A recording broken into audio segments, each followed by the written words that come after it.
I want to first just say thank you to Lisa again for the use of the Opera House. You can see part of the elf set behind me. Today's fifth episode is on the revolution from the Bastrop perspective.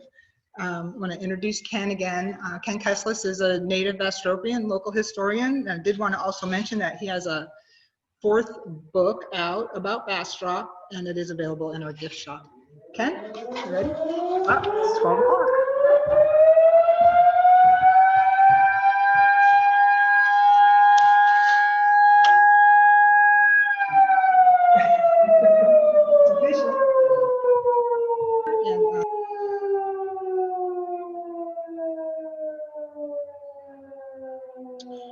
As I was saying to ABC News the other day, Bastrop has said, that's supposed to be funny, ABC News.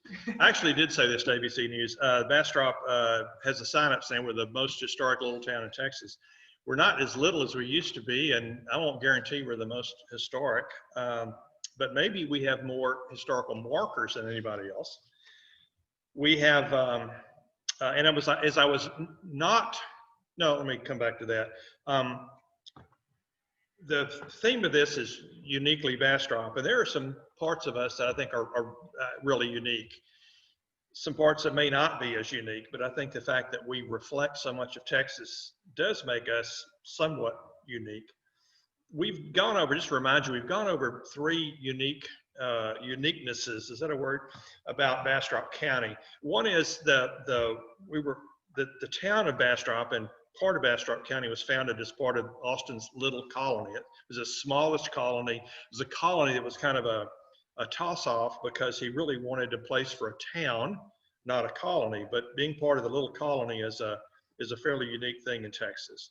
We're unique in being, having been named by Stephen F. Austin. Only two towns named by him. His own namesake town, San Felipe de Austin and Bastrop. We are fairly unique, perhaps, in being to the point that we were founded in 1832, one of the very few towns. Gonzales is the only other one that comes to mind, founded about the same time. It was founded after a person.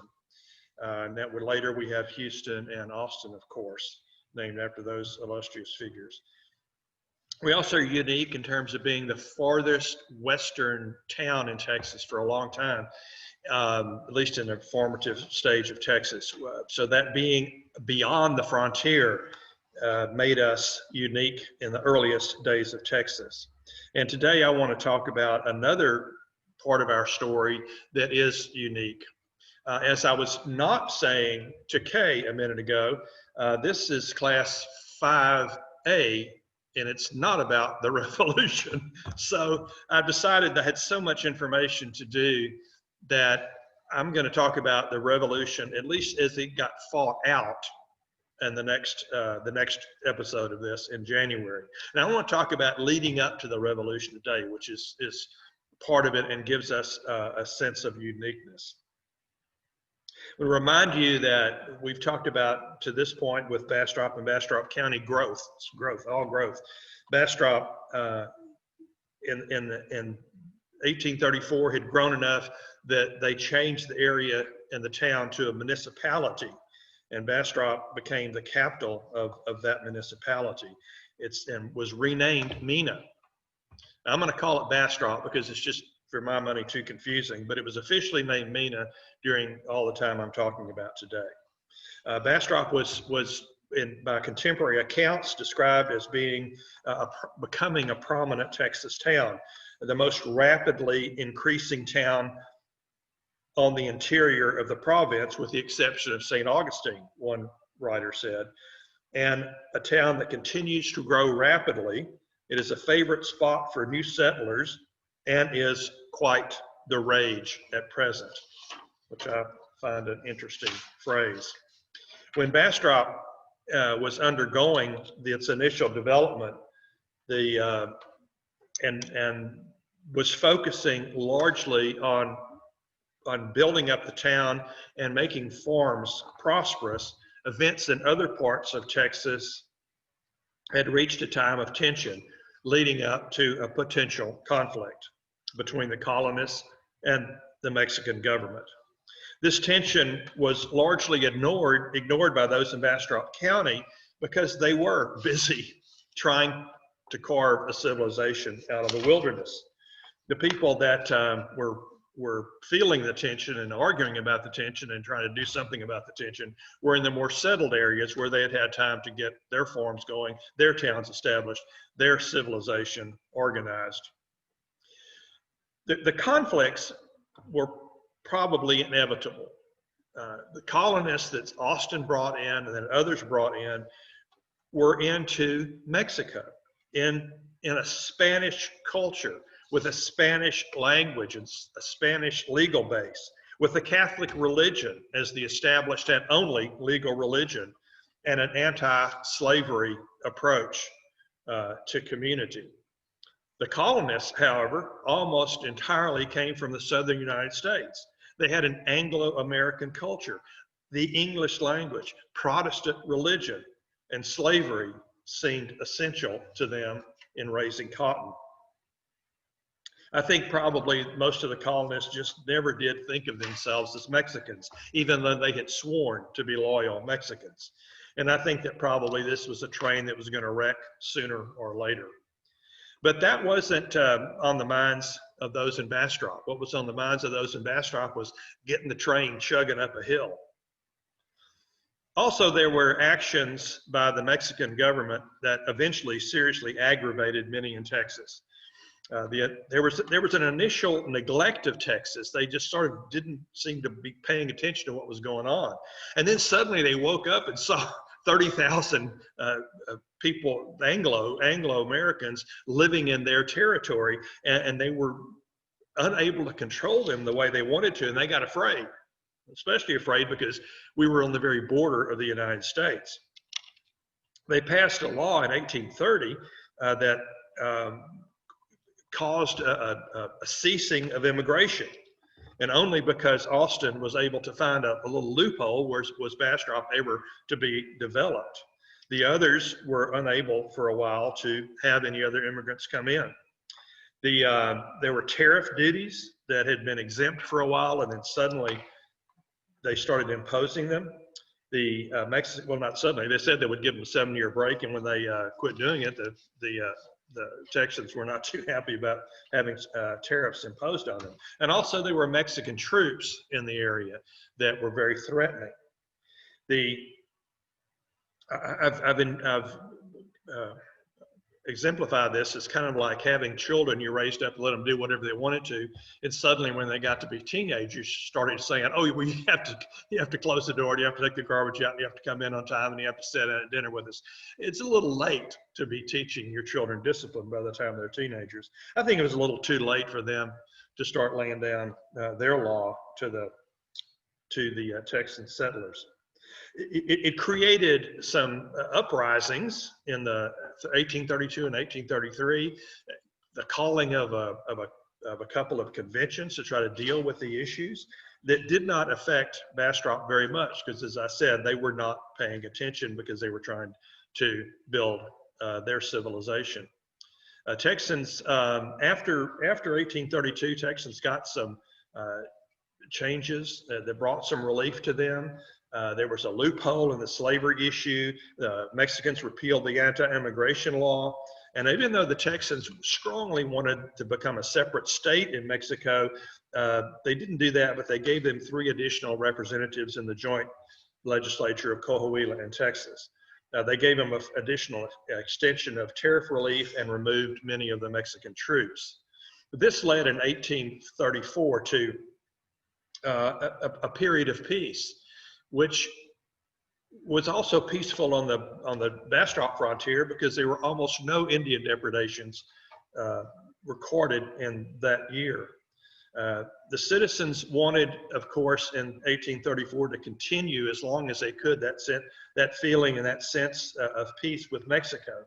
In 1834, the first known action by the new Ayuntamiento of Mina was to write a lengthy letter to the Mexican Congress declaring overwhelming loyalty to Mexico and saying that the reforms that they had enacted restored peace and harmony in Texas, and they were very grateful for that and expressed their appreciation for the remedies. But 1835 became a year not unakin to 2020, and we all know what that's about.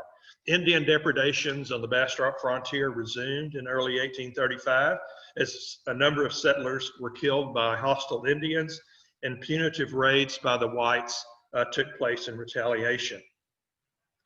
At this point, I want to refer to a single individual. Normally, I don't like to do that, but I think this case, he's very representative and very important. There was a man, and I'm going to show you his picture. I guess it's his picture or a painting, a picture of a painting. It didn't look like the kind of guy I wanted him, to be, but that's Don Carlos Barrett, according to the University of Texas Archives. You can tell me if you think he looks like what I'm going to describe.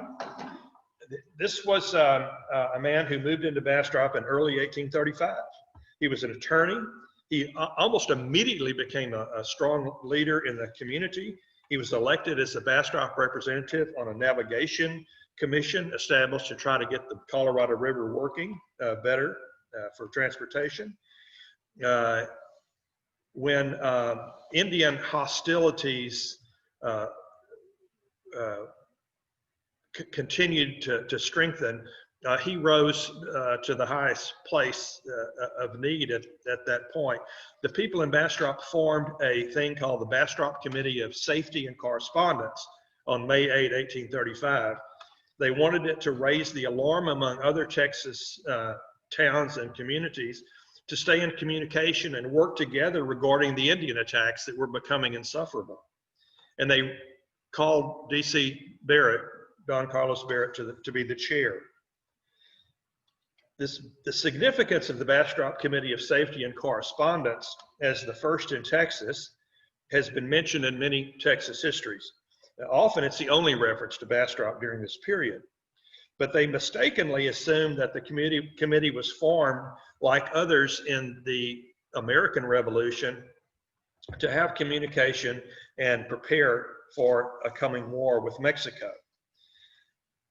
The truth is, it was simply focused on the Indian depredations. The formation of the Committee of Safety at Bastrop has been popularly called by some an example of the fact that Mena, Bastrop, was the cradle of Texas independence. But regarding the Bastrop Committee of Safety and Correspondence, as well as the attitude of most of the people in Bastrop, that's clearly not true during the period of May through September 1835, extraordinary critical period in the tensions that eventually led to war. Bastrop, prior to the actual outbreak of war, was anything but a cradle of independence. A more apt description might be it was an emergency room for peace. Subsequent events in Bastrop over the 3-month period I mentioned, after the formation of that committee, can be used well to illustrate how eager Bastrop was and Bastropians were to maintain peace with Mexico. The selection of Don Carlos Barrett as president of the committee reflects the view of most in Bastrop County and the majority in Texas. Barrett could keep a cool head in the midst of growing danger, and one person described him as one of the good old sturdy oaks that braves a storm and returns to its proper sphere, much refreshed after the storm is over. Barrett's subsequent actions as president of the Bastrop Committee of Safety and Correspondence, and later and even more important roles, repeatedly demonstrated his working tirelessly to avoid war with Mexico, or if war, to promote the least destructive actions. And in so doing, he reflected the views of most in Bastrop. While Texan radicals engaged in a military confrontation and advocated for war with Mexico, Bastrop met on July 4th, 1835, to make a response by confirming support for the committee and pledging renewed loyalty to Mexico, holding that their entire confidence in the construction of laws and our adopted country, and will at all times sustain the legal authorities in the exercise of their constitutional duties, far from revolution, far from the cradle of Independence.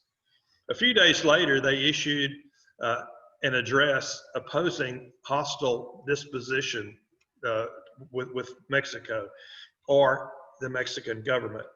They also affirmed the deepest regret about calls for war among their fellow Texans because they recommended union, moderation, organization, and strict adherence to the laws and constitution of the land. They wrote, "Your committee protests against the conduct and acts of individuals, less than a majority, calculated to involve the citizens of Texas in a conflict with the federal government of Mexico." A clearer affirmation of the desire to avoid revolution can hardly be imagined.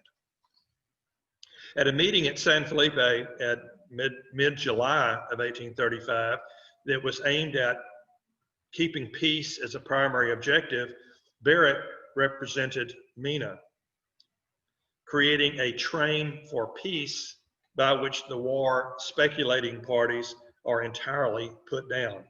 The action toned down the rhetoric. Perhaps above all, the people that went to that meeting wanted to avert a Mexican invasion of Texas, which others thought was inevitable, and in some ways, people like William Barrett Travis thought was what they wanted. To further the cause for peace, this committee selected Barrett and a man named Edward Gritton, who spoke fluent Spanish, as a peace commission. So Barrett and Gritton become a peace commission to make personal appeals to Mexican General Cos, who was right across the border and in charge of everything to do with Texas. You know, they were assuring him that the widespread disfavor in Texas was overblown and only the action of the most radical members. Barrett went from the meeting in San Felipe to Bastrop to report to the Committee of Safety regarding the proceedings and of his selection as a peace commissioner. In late July, Barrett and Gritton traveled to San Antonio to meet the Mexican military commander in Texas, but they got a very cold reception. They were diverted to San Antonio to meet with his assistant, General Ugarte Chea. They wrote Cos from there, assuring him that the Texans were not revolutionists. They were not bad, and that the greater part of them were pacific, and that they desired very much to confirm personally this assertion, and they wanted to come and talk to him face to face. But Barrett remained in San Antonio while Gritton went to try to meet with Cos, but he soon learned that Cos wouldn't negotiate with them at all until they agreed to arrest the main of the rebel rousers. And this was practically impossible because the people where they lived would simply not allow that to happen. And so when Gritton and Barrett explained that to him, Cos ordered Ugarte Chea to lead his cavalry into the eastern part of Texas to execute his arrest order himself.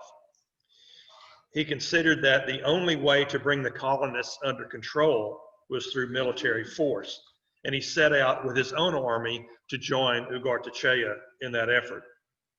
Cos had drawn a line that prevented Barrett from succeeding in his mission for peace. I believe that had Cos listened more openly to Barrett or exercised greater patience, it would have at least greatly increased the prospect for peace, at least for the moment. While Barrett was away from Bastrop, another new arrival, a firebrand named R.M. Williamson, Three-Legged Willie, led the people there to shift more toward preparations for war. The citizens grew more divided and less optimistic for peace, and the supporters of Barrett stood against the supporters of Williamson. In a letter dated September 17, 1835, Barrett wrote his appraisal of what was most needed then. The truth, he said, the truth well understood will be the only safe guide to the present destiny of Texas. He had written that letter to Stephen F. Austin, who, after being held at house arrest in Mexico for many months, was returning to Texas. The truth and the course of action for Texas would simply follow whatever Austin said. and he eventually declared that war is our only resource, and the peace effort went up in flames.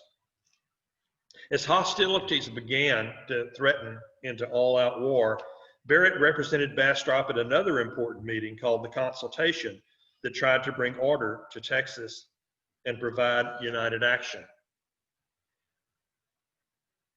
The choices were to have a full-out declaration of independence against Mexico. Williamson supported that. But Barrett wrote mostly and promoted and succeeded in passing a declaration that the Texans were fighting in favor of the Mexican Constitution of 1824. There was, in fact, a civil war going on in Mexico, and some of the states were rebelling. They were rebelling because Santa Anna had insisted on having a more centralized government and had broken with the rules and the authority of the Constitution of 1824. Barrett thought that if they declared all-out independence for Mexico, the entire country might come down on the rest of the country, might come down on Texas. And he wanted to at least have some of the other states to side with if it came to war. As I said, Barrett succeeded in that effort in November of 1835. Barrett was also selected to be chairman of a committee of 12 to draft a plan for a provisional government for Texas. And when that provisional government was established, Barrett was called on to be one of the 15 members of the General Council and later a 5-member advisory committee that ran the affairs of Texas during that time.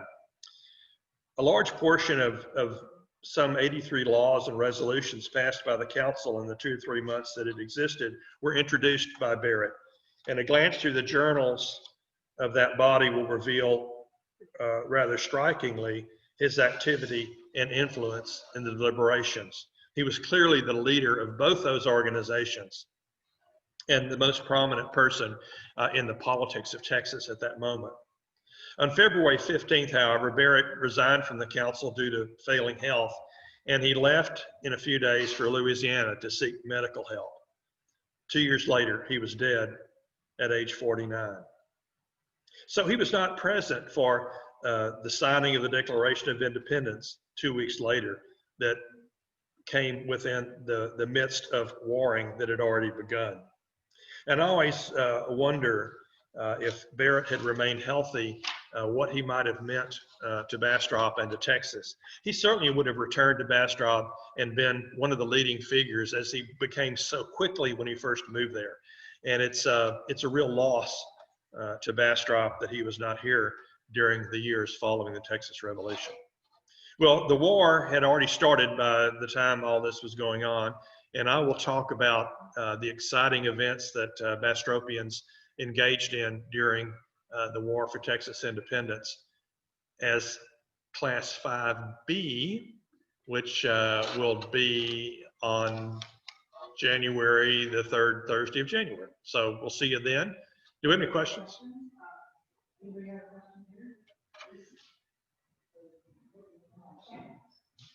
Yeah. I wonder if proximity of Bastrop to the Mexican border affected their relatively moderate stance with regard to inciting rebellion as opposed to some other practices done in law or before. Yeah, so Joe Grady's asking whether Bastrop's proximity to Mexico might have caused them to want more peace. I think the peace more strongly than others. I think that's true, but they weren't exactly. I mean, there was a lot of space that the Mexicans might have, or places the Mexicans might have come through first if they were going to engage in war, and actually that they did.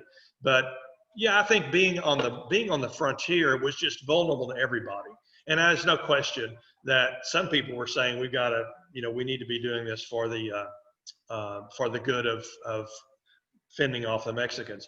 One thing that I didn't say that's true is that committee that was formed, Committee of Safety and Correspondence, the first one in Texas, that was geared towards trying to provide against help against Indian depredations, was very quickly used in the Revolution to gain contact with each other at that point. So it was in place when the war started, and it did play the role that others, like in the American Revolution, played, but it wasn't intended for that. And my point is, they really wanted peace. I think you're probably right. A lot of it may have had to do, they were just scared of everybody.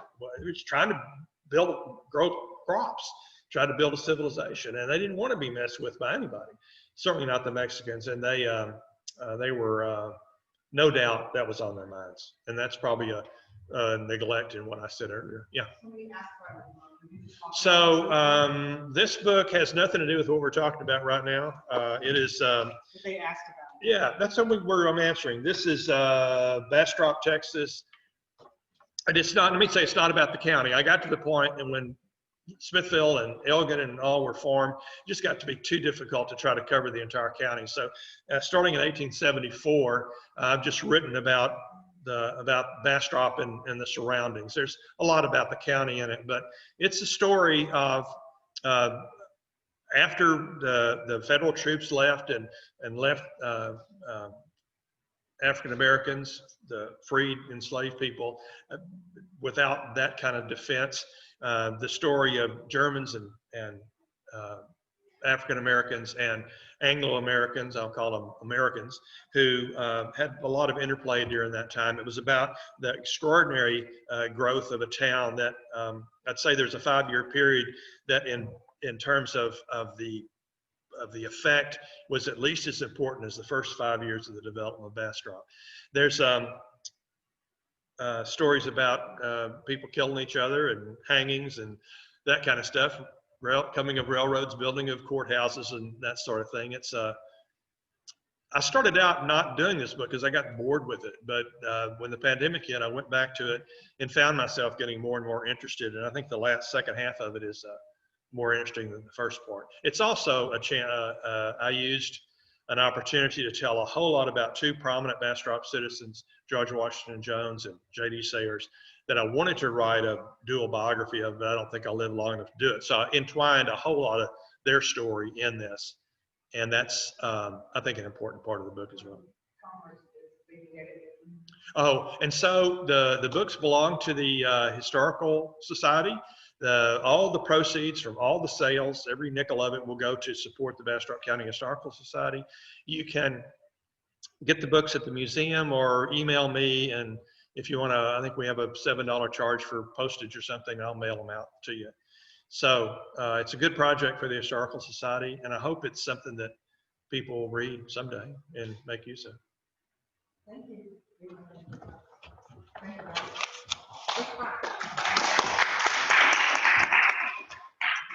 Thank you all for joining us, and we'll see you next month.